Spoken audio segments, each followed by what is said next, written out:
Indian air force world की चौथी सबसे डेंजरस और पावरफुल एयरफोर्स है। इंडियन एयरफोर्स में अगर आप फाइटर पायलट बनने का सपना देखते हैं तो आपको इसके इंडियन एयरफोर्स के फ्लाइंग ब्रांच को ज्वाइन करना होगा। आपको बता दें कि एयरफोर्स में फाइटर पायलट बनना इतना इजी नहीं होता है, क्योंकि फाइटर पायलट बनने की प्रोसेस जो होती है वो काफ़ी टफ होती है।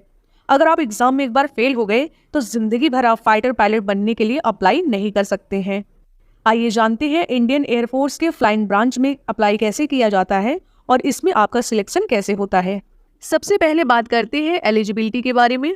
इंडियन एयरफोर्स के फ्लाइंग ब्रांच में अप्लाई करने के लिए आपके 12th में फिजिक्स और मैथमेटिक्स सब्जेक्ट्स होने जरूरी है।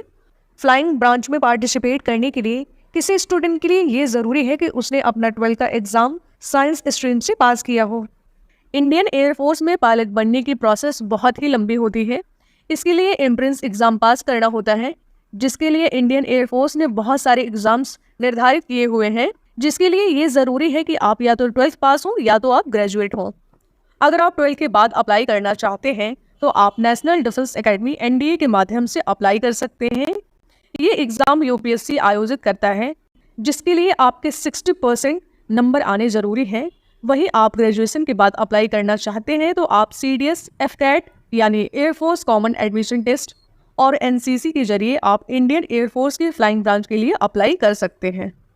CDS एग्ज़ाम UPSC की ओर से साल में 2 बार आयोजित किया जाता है, जिसके लिए आपके पास 12th में फिजिक्स और मैथमेटिक्स और वही ग्रेजुएशन में आपके 60% नंबर होने चाहिए। FCAT एग्ज़ाम इंडियन एयरफोर्स की ओर से साल में 2 बार आयोजित किया जाता है। वही अगर बात करें NCC एंट्री की तो ये स्पेशल एंट्री होती है, जिसे डायरेक्ट एंट्री भी कहते हैं।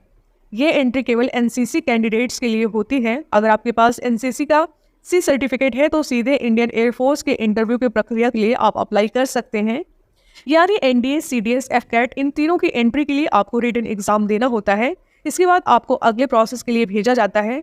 वहीं यदि अगर आप NCC कैंडिडेट हैं तो आपको रिटन एग्ज़ाम देने की ज़रूरत नहीं है।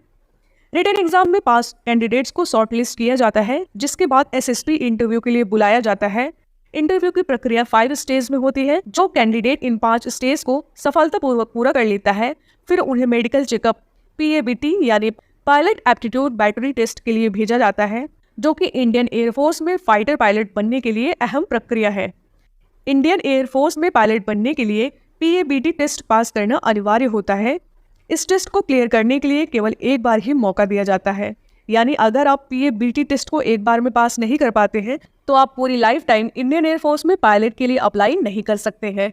मेडिकल चेकअप और PABT टेस्ट के बाद एक फाइनल मेरिट लिस्ट तैयार की जाती है, जो SSB इंटरव्यू और रिटन एग्जाम में दिए गए नंबर पर बेस्ड होती है। जिन कैंडिडेट्स का नाम इस मेरिट लिस्ट में होता है, फिर उन्हें आगे ट्रेनिंग के लिए भेजा जाता है। उन्हें ट्रेनिंग के लिए डुंडीगल एयरफोर्स एकेडमी में भेजा जाता है। इस प्रोसेस में कैंडिडेट्स को फाइटर पायलट बनने की ट्रेनिंग दी जाती है, जिसमें फाइटर एयरक्राफ्ट को उड़ाने से लेकर उनकी स्थिति को हैंडल करने की भी ट्रेनिंग दी जाती है। पायलट की ट्रेनिंग को 3 स्टेज में बांटा गया है, जो कि इस प्रकार है। पहली ट्रेनिंग में कैंडिडेट्स को एयरक्राफ्ट से जुड़ी बेसिक जानकारी दी जाती है और इसमें कैंडिडेट को लगभग 55 घंटे तक फ्लाइट एक्सपीरियंस भी मिलता है। ये प्रक्रिया लगभग 6 महीने तक चलती है। दूसरी ट्रेनिंग को इंटरमीडिएट ट्रेनिंग भी कहा जाता है। ये ट्रेनिंग का एक इम्पॉर्टेंट पार्ट होता है, जिसमें कैंडिडेट को एयरक्राफ्ट दिया जाता है, जिसमें उन्हें एक एयरक्राफ्ट को उड़ाने का मौका भी दिया जाता है, जहां उन्हें उनकी परफेक्ट हैंडलिंग का ध्यान रखना होता है। थर्ड स्टेज में ये प्रोसेस 12 महीने तक चलती है, जिस दौरान कैंडिडेट्स को हॉक एयरक्राफ्ट के साथ ट्रेनिंग दी जाती है, जिसमें कैंडिडेट्स को कई तरह के फाइटर टेक्निक्स सिखाई जाती है। ट्रेनिंग के दौरान कैंडिडेट्स को जगुआर, मिंग और बाकी के एयरक्राफ्ट के साथ ट्रेनिंग दी जाती है। जो कैंडिडेट इन तीनों स्टेज को सफलतापूर्वक पार कर लेता है, उन्हें पायलट का लाइसेंस दे दिया जाता है। Thank you so much for watching the video. Like the video and subscribe the channel और बने रहिए हमारे चैनल द डिफेंस प्रो के